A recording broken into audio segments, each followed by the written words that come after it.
ఏర్పాటు డిస్కస్ చేద్దాం. సతీష్ కమల్ గారు, జగదీశ్వర్ రెడ్డి గారు, మీ ఒపీనియన్ ఏంటి? మనం చాలాసార్లు డిస్కస్ చేసుకుంటూనే ఉన్నాం సినిమా టికెట్ల పెంపు వ్యవహారానికి సంబంధించి.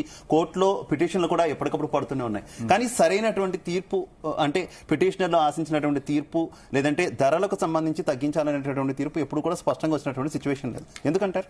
స్పష్టంగా ఇప్పుడు వరకు రాలేదు. లాస్ట్ టైం దేవరా సినిమాకి 14 రోజుల నుంచి ఆంధ్రప్రదేశ్ హైకోర్టు 10 రోజులకి కుదించడం జరిగింది. అదే ఫస్ట్ అన్నమాట. ఇంతకుముందు ఎప్పుడు కూడా ఇట్లా రేట్లు అంటే రేపనంగా రిలీజ్ సినిమా ఈ రోజు వస్తున్నారని చెప్పి కోర్టు దాన్ని కొట్టివేయడం జరుగుతుంది. ఇది ఏంటంటే ఇది జనం కూడా ఎక్కువగా చూస్తారు అని చెప్పి, అభిమానులు చూస్తారు అంటే అభిమానులు చూస్తారు అని చెప్పి చెప్తారు. కానీ అభిమానులు కాదు, ఎవరో ఇంట్రెస్ట్ ఉన్నోళ్ళు అట్లా ఇట్లా చూడాలా అని అనుకుంటారు. ఈ రకంగా రేట్లు పెంచడం అనేది ఏంటంటే కేవలం ఏంటంటే ఒక పెద్ద సినిమాని తీసి దాన్ని ప్రమోట్ చేసుకొని ఈ రకంగా పెద్ద రేట్లతో అమ్ముకోవడం అనేది చలనచిత్ర పరిశ్రమకే మంచిది కాదు. బేసిక్ గా చెప్పాలంటే ఏంటంటే దీంట్లో ప్రధానంగా మనం డిస్కస్ చేయదలిస్తే పవన్ కళ్యాణ్ గారు యాక్చువల్ గా ఏం చెప్పారు, అటవిక సంపదని దోపిడీ చేసే సినిమాలు రాకూడదు అని చెప్పాడు.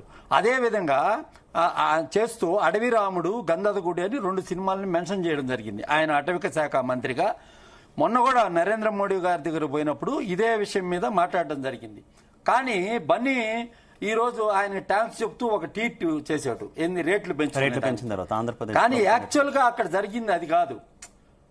పవన్ కళ్యాణ్ దీంట్లో ఇన్వాల్వ్ కాలేదు, బాలకృష్ణ గారు ఇన్వాల్వ్మెంట్ తో జరిగింది. అది ఎట్లా అంటే ఆహాలో అన్స్టాపబుల్ అనే ఒక కార్యక్రమం ఉంది కదా, దాంట్లో చంద్రబాబు నాయుడు గారు అందరు పాల్గొన్నారు కదా, దాంట్లో పాల్గొన్నారు కాబట్టి దాని వల్ల జరిగిందే కానీ మా పవన్ కళ్యాణ్ గారు వాటిలో ఇన్వాల్వ్ కారు. ఎందుకంటే గతంలో కూడా జగన్మోహన్ రెడ్డి గారి ప్రభుత్వం ఉన్నప్పుడు కూడా ఆయన సినిమాలకు అప్పుడు కూడా ఎప్పుడు కూడా వాటి గురించి మాట్లాడలేదు, అది ప్రొడ్యూసర్ పాత్ర. సో రేట్లు పెంచడం తగ్గించడానికి సంబంధించి పవన్ కళ్యాణ్ అయితే స్పెషల్ పవన్ కళ్యాణ్కి సంబంధం లేదు. పవన్ కళ్యాణ్కి ఏ విధమైన సంబంధం లేదు, అతను అదే స్టాండ్ మీద ఉన్నాడు.